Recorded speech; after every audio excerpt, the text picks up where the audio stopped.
Hello everyone, welcome back to my YouTube channel. My name is Varun. तो क्या हाल हैं आप सबके। तो ये है 2023 royal Enfield Meteor 350 supernova red, जो कि top of the line model है इसका।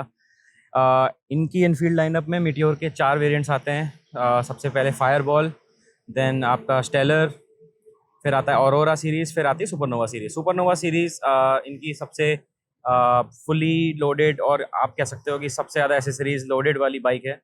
इसमें आप देख सकते हो लेग गार्ड्स, विंडशील्ड्स और बैकरेस्ट और टूरिंग सीट सब लगी हुई है। तो इसके बारे में बताता हूँ। ये ऑलमोस्ट 2023 BS6 जब लॉन्च हुआ था, ये तब की बाइक है। तो ये ऐसी बाइक है जो कि इंडिया में आप कह सकते हो कि सेकंड बाइक है जो क्रूजिंग सेगमेंट की बाइक है, एक प्रॉपर क्रूज़र है और जो कि 200 सीसी प्लस है।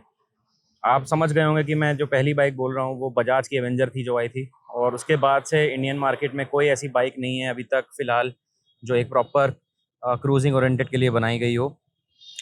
But this is the one of the finest production motorcycle from the Enfield godown. And काफ़ी टाइम से ये आ रही है with this iconic J series engine 349 CC. तो चलिए इसके बारे में बात करते हैं। ये बाइक है ऑन रोड 2,50,000 इन लखनऊ, जो ये टॉप स्पेक वेरिएंट है सुपरनोवा सीरीज़ का। और आपके स्टेट के हिसाब से प्राइसेस वेरी कर सकते हैं। तो इस बाइक में काफ़ी सारी चीज़ें हैं। सबसे पहले तो मेन जो इसका हर्ट है वो है इसका J सीरीज़ इंजन, जो एक classic retro long stroke engine है। अच्छा, ये इंजन की खासियत बहुत है, मतलब इतना स्मूथ, इतना रिलायबल इंजन है। काफ़ी टाइम से एनफील्ड इसको अपनी बाइक्स में लॉन्च करता आ रहा है, starting from Thunderbird 350 and Thunderbird 350X, जो ओजी थंडरबर्ड आती थी वहाँ से भी। और उसके बाद इन्होंने ये वाला मॉडल लॉन्च किया 2023 में। फिर अभी इसी का कंटिन्यूएशन में 2025 मॉडल सेम है बट उसमें कुछ चेंजेस हैं। सबसे पहले आपको बता देता हूँ क्या क्या इसमें चीज़ें हैं। स्टार्टिंग फ्रॉम, इसमें आप देख सकते हो इसकी विंडशील्ड लगी है यहाँ पे। फिर मैं आपको दिखाता हूँ, इसमें आपको एक DRL मिल जाएगा, आप देख सकते हो। इसका एक आइकॉनिक DRL आपको मिल जाएगा। विंडशील्ड ऑफ कोर्स, आपका लेग गार्ड्स है, full Chrome exhaust with blacked out engine, meteor badging. ये टूरिंग सीट तो नहीं है बट ये स्टॉक सीट है, जो कि एक अच्छे पैटर्न के साथ, डिज़ाइन के साथ ये दे रहे हैं। आपको बैकरेस्ट मिल जाएगा यहाँ पे। एंड कुछ ऐसा आप देख सकते हो, फ्रंट से व्यू है। तो ये बाइक बहुत सारे सेगमेंट को टारगेट करती है, उसके बारे में हम बात करेंगे। सबसे पहले इसकी कैरेक्टरिस्टिक आप देख सकते हो, ये टेलीस्कोपिक सस्पेंशन के साथ आएगी। 300 mm का फ्रंट डिस्क मिलेगा, 2 पिस्टन कैलिपर। कैलिपर्स भी आपके बाई ब्रेक के आते हैं। ब्रेकिंग परफॉर्मेंस बहुत अच्छी है यार। ऑफकोर्स आपको डुअल चैनल ABS में मिलेगा। And you also have this diamond cut alloy wheels up front and as well as back. Front में 100/19 और 19 इंचेस के रिम मिलेंगे, काफ़ी बिग टायर है। और रियर में आपका 140 सेक्शन का आपको टायर मिलेगा विद 18 इंच व्हील्स। आपका रियर में भी डिस्क है with single piston calliper, same वाइब्रे। तो सस्पेंशन इसके काफ़ी सॉफ्ट हैं। आपको शहर में और ट्रैफिक में और हाईवेज़ में क्रूजिंग करते हुए अप्रॉक्स 80 to 90 स्पीड्स में भी कोई वाइब्रेशन या पॉट होल्स फील नहीं होने वाले। बहुत स्मूथ इंजन है और बहुत सस्पेंशन उसको एक कॉम्प्लीमेंट देते हैं। फिर बात करते हैं इसकी डिज़ाइन लैंग्वेज के बारे में। तो यार, इससे अच्छी क्रूजिंग सेगमेंट की बाइक ना मैंने नहीं देखी अभी तक कि रॉयल एनफील्ड ने बनाई हो। बहुत अच्छी लगती है। आप कलर प्रेफरेंस, अगर आपको रेड पसंद है, आपको येलो पसंद है, आपको ब्लू पसंद है, तो अलग अलग कलर मोड्स आप चूज़ कर सकते हो इसमें। ठीक है, तो अब इसकी बात करते हैं हम कंफर्ट की, क्योंकि ये कंफर्ट ओरिएंटेड गाड़ी है। तो आप देख सकते हो ये एक लॉन्ग व्हील बेस गाड़ी है, तो इसका व्हील बेस लंबे होने की वजह से स्टेबिलिटी वगैरह काफ़ी अच्छी है, आपको हाईवेज पे मिलेगी। और इंजन है, इंजन देखो इसमें बिल्कुल डायरेक्टली माउंटेड है, कोई भी एक एंगल में माउंट नहीं है। तो आपकी जो फ्रेम है ना, ये फ्रेम ऑफ कोर्स एक ट्यूबुलर फ्रेम है, डबल ट्यूबुलर फ्रेम है, उसमें ये इंजन माउंटेड है। तो इंजन एक स्ट्रेस मेंबर नहीं है, ठीक है, तो आपकी फ्रेम के ऊपर डायरेक्टली इंजन माउंटेड है, राइट। तो काफ़ी प्लांटेड एंड स्टेबल है। ग्राउंड क्लियरेंस 170 mm आपको मिलेगी। आपको देखने से शायद लग रहा हो कि कम है, बट ये कम बिल्कुल नहीं है। काफ़ी बड़े बड़े पॉट होल से आप इजीली ग्लाइड कर लोगे, कोई प्रॉब्लम नहीं आएगी। 2 लोग में भी आप बिठाओगे तो अनटिल कोई बहुत बड़ा पॉट होल या स्पीड ब्रेकर नहीं मिलेगा तो आपको कोई प्रॉब्लम नहीं होने वाली। और इसके टायर्स भी आपको C8 के मिल रहे हैं इसमें। C8 के इसमें लगे हैं, किसी किसी में MRF आता है, किसी किसी में C8 आता है। एंड कोई भी इस गाड़ी में ना कोई भी पार्ट आप देख लो, कुछ भी प्लास्टिक नहीं है, सब कुछ मेटल है। इनफैक्ट ये एंड बार एंड ग्रिप्स, आपके rear view mirrors, everything is metal, visor छोड़ के ऑफ कोर्स सब कुछ इसमें मेटल है। कब वेट इस बाइक का है 191 किलोस एंड फुली लेडन इसका जो tank carrying fuel tank carrying capacity है दैट इज़ 15 लीटर्स, जिसमें से आपको 3 लीटर का रिजर्व मिलेगा एंड 12 लीटर आपका स्टैंडर्ड फ्यूल है। और E20 कंप्लायंट ये बाइक है, आप देख सकते हो ये E20 कंप्लायंट बाइक है। तो आप नॉर्मल फ्यूल भी पड़ाओगे तो भी कोई इशू नहीं है, और पावर भी पड़ाओगे तो भी कोई इशू नहीं है, राइट। अच्छा, अब मैं बताता हूँ इसमें क्या क्या चीज़ें नहीं हैं जो अब वाले वेरिएंट में आती है। सबसे पहले तो इसका जो क्लच है, ऑल्दो ये लाइट है, स्टिल अभी वाले मॉडल्स में आपको स्लीपर क्लच भी मिलेगा, स्लीपर असिस्ट क्लच। तो वो आपका बहुत काम आएगा अगर आप डाउन शिफ्ट कर रहे हो तो आपका रियर व्हील स्लिप नहीं करेगा, लॉक नहीं होगा, तो वो बहुत अच्छी बात है अभी वाले जो वेरिएंट्स में आ रहा है। देन आपका स्टैंडर्ड, क्योंकि ये मीटियोर में अब इन्होंने क्या किया है, जितनी भी सारी चीज़ें हैं उसमें इसमें जैसे ट्रिपर 2023 क्योंकि ये मॉडल है तो इसमें ट्रिपर अलग से लगवाना पड़ता था। जो अब वाली एनफील्ड्स आ रही है ना, उसमें आपको ये बाय डिफ़ॉल्ट एज स्टैंडर्ड मिलने वाला है।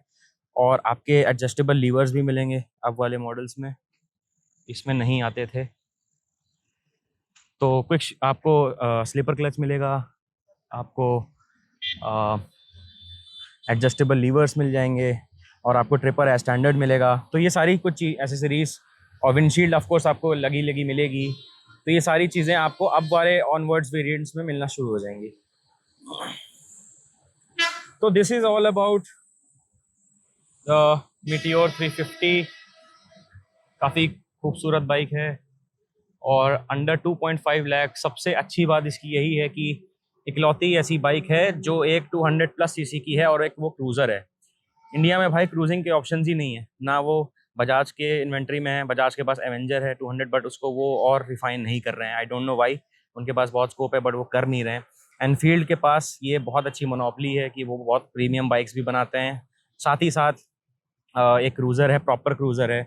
तो लॉन्ग राइड्स वगैरह में आपको कोई टेंशन ही नहीं है, आप इजीली इसको पहाड़ों पे ले जाओ, प्लेन्स में ले जाओ, कहीं भी ले जाओ, बहुत अच्छे से आपकी बाइक ये चलेगी। अब कुछ ड्रॉबैक्स के बारे में बताता हूँ जो मुझे एज अ बाइक के ड्रॉबैक्स नहीं है, वो एज एन एनफील्ड के ड्रॉबैक्स हैं। चाहे इनकी ये मिटियोर हो, चाहे इनकी हंटर हो, चाहे इनकी क्लासिक 350 हो, इनकी सारी बाइक्स में एक सबसे बड़ा इशू है, वो है इसकी फिट एंड फिनिश का। आप देखो यहाँ पे, इनके यहाँ पे आप देख सकते हो इनके जो वेल्ड्स वगैरह है ना, इनके फ्रेम में काफ़ी एविडेंटली दिखते हैं, ये देखो। तो ये वायर्स तो चलो बाइक्स में दिखती हैं, बट ये वेल्ड्स वगैरह नहीं दिखने चाहिए, इसको थोड़ा और प्रीमियम बना सकते थे, but still not a bad thing I can say. Second thing कि ऑल्दो ये प्रीमियम है 2,50,000 और काफ़ी आपको फुल मेटल बॉडी की बाइक भी मिल रही है, क्रूज़र मिल रही है, इंजन भी काफ़ी ठीक ठाक अच्छा है, पावरफुल भी है, बट स्टिल इसमें आज के स्टैंडर्ड के हिसाब से, मार्केट स्टैंडर्ड के हिसाब से इलेक्ट्रॉनिक्स नहीं मिलते। इलेक्ट्रॉनिक्स का इन द सेंस कि आपको ट्रैक्शन कंट्रोल नहीं मिलेगा, आपको राइड बाय वायर नहीं मिल रहा है, आपको कोई भी राइडिंग मोड्स नहीं मिल रहे हैं। इनफैक्ट जो इनकी गोरिल्ला 450 है उसमें इन्होंने न्यू कंसोल दे रखा है, इसमें अभी भी वो ओल्ड वाला कंसोल है, तो उसमें आपको मोड्स मिल जाते हैं, राइडिंग मोड्स वगैरह हैं, इसमें आपको वो सब नहीं मिल रहे हैं। तो एटलीस्ट रॉयल एनफील्ड को कुछ राइडिंग मोड्स देने चाहिए, क्योंकि ये क्रूज़र है, तो लॉन्ग राइड्स वगैरह के लिए एटलीस्ट कुछ ऐसा मोड हो जो इकोनॉमिकल हो, और साथ ही साथ अगर क्रूज़ कंट्रोल वगैरह वो दे सकते हैं भाई। 120 150 सीसी में आजकल क्रूज़ कंट्रोल दे रही कंपनीज, तो थोड़ा बहुत फीचर्स ये और दे सकते हैं। तो ये रहा दूसरा ड्रॉबैक। तीसरा ड्रॉबैक मुझे ये लगता है कि ऑल्दो ये 350 सीसी इंजन है, 349 सीसी है, स्टिल यार ये 20 एचपी प्रोड्यूस करता है। ऐसा कोई प्रॉब्लम नहीं है। अगर आप सिंगल राइडर हो, अगर आप सोलो ट्रैवल कर रहे हो तो आपको कोई भी इशू फेस नहीं होगा, बहुत बढ़िया से चलेगी। आप इजीली 100 या 110 तक विदाउट एनी सिंगल वाइब्रेशन आप क्रूज कर सकते हो। बट दो लोग पे बैठने पे ना थोड़ा सा स्ट्रगल फील होता है engine post 80 kilometre per hour. तो 80 के ऊपर दो डबल राइडिंग में थोड़ा सा आपको फील होगा कि हाँ भाई थोड़ा पावर लैकिंग है। बट इसकी मैंने ये भी बात है कि इसकी लो एंड टॉर्क काफ़ी अच्छी है। तो स्टिल अंडर 80 ऐसा फील ही नहीं होता है कि ये अंडर पावर थोड़ी सी बाइक है।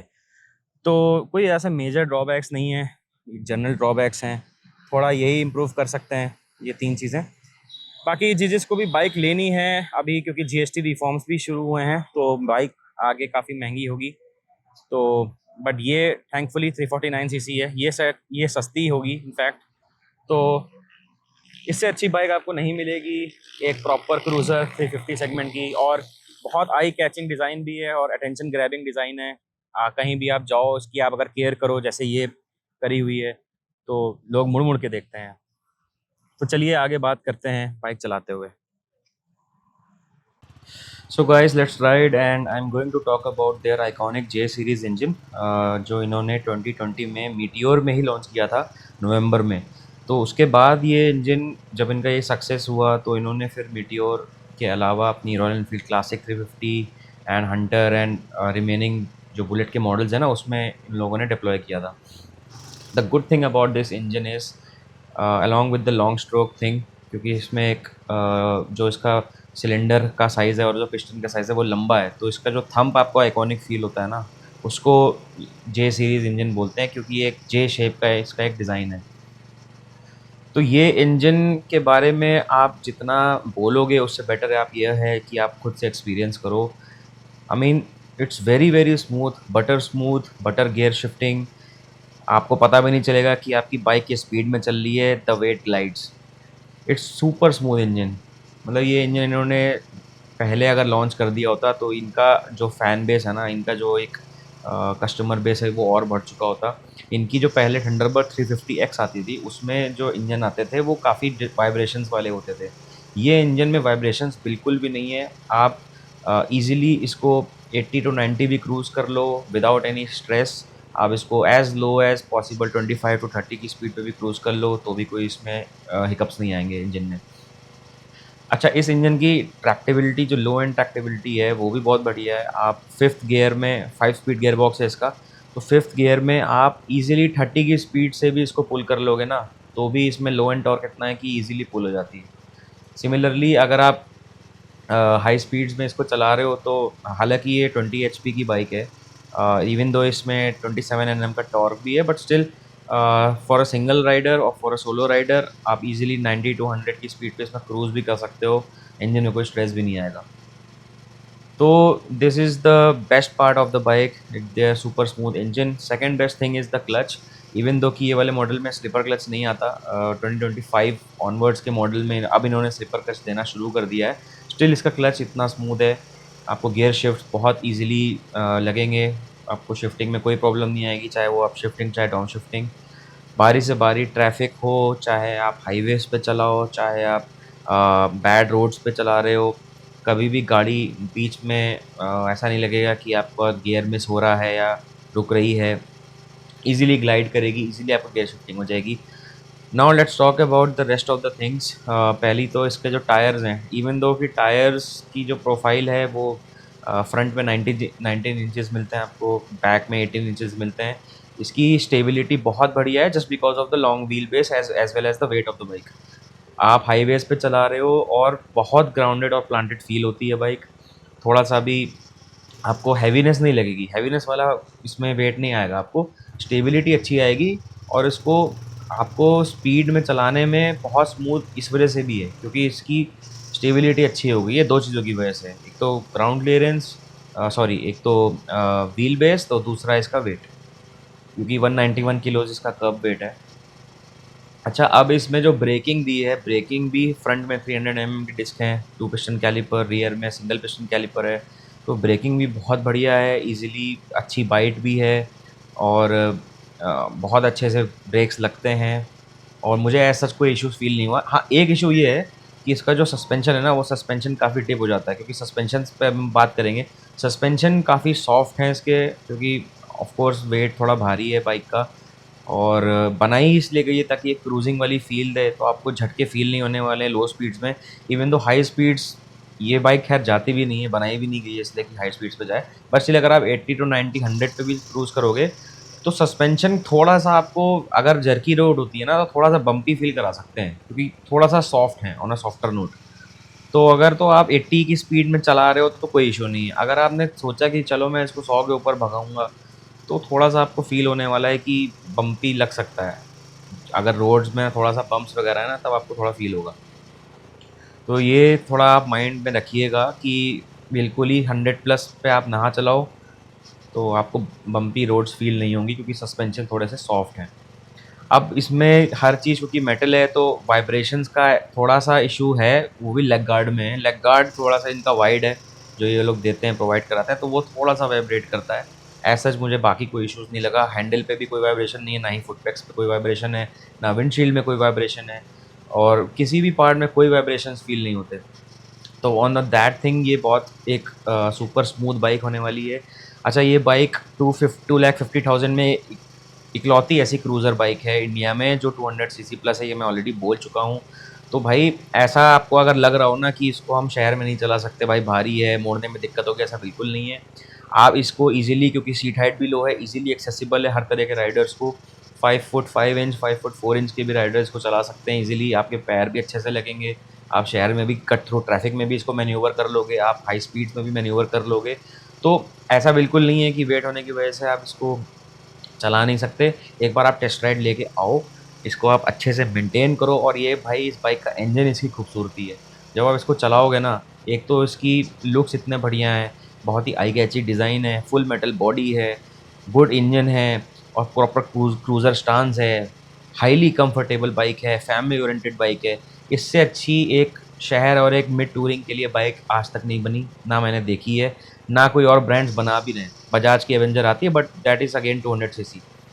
तो guys go go get your bike. अभी इनकी बाइक्स